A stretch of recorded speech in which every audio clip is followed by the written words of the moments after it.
दोस्तों, मजेदार कहानी शुरू करने से पहले लाइक, शेयर और सब्सक्राइब कर लो। चलो अब कहानी शुरू करते हैं।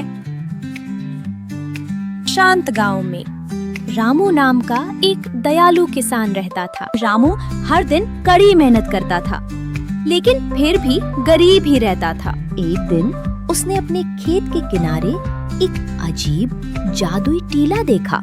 रामू ने सोचा, शायद यहाँ कोई खास नाग रहता है। उस शाम रामू एक कटोरा दूध लेकर उस टीले के पास गया।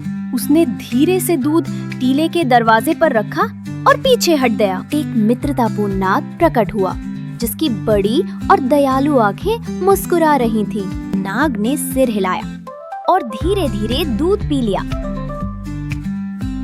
अगली सुबह रामू को टीले के पास एक चमकता हुआ सोने का सिक्का मिला। रामू ने उसे उठाया और नाग के तोहफे को देखकर चकित रह गया। हर दिन रामू दूध लाता और नाग वहाँ एक सोने का सिक्का छोड़ देता। जल्द ही रामू का घर खुशहाल और आरामदायक बन गया।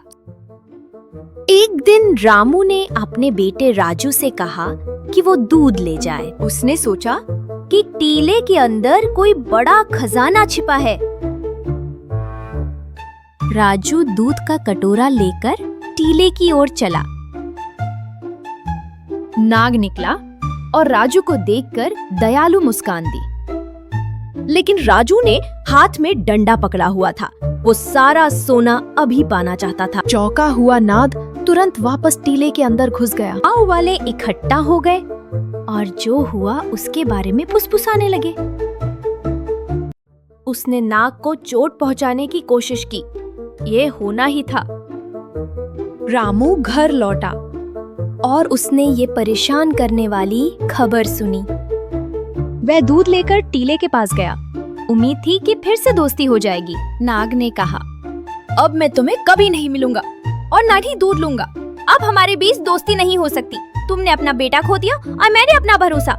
हम दोनों अब बिना डरे कैसे रह सकते हैं? नाग ने मुंह फेर लिया और वापस अपने बिल में चला गया। घर लौटते समय रामू ने उदासी से सोचा कि लालच ने उसका बेटा और दोस्त दोनों छीन लिए।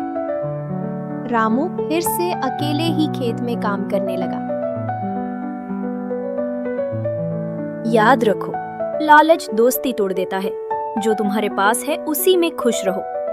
अगर आपको ये कहानी मजेदार लगी तो लाइक करो, दोस्तों के साथ शेयर करो और हमारे चैनल को सब्सक्राइब जरूर करना।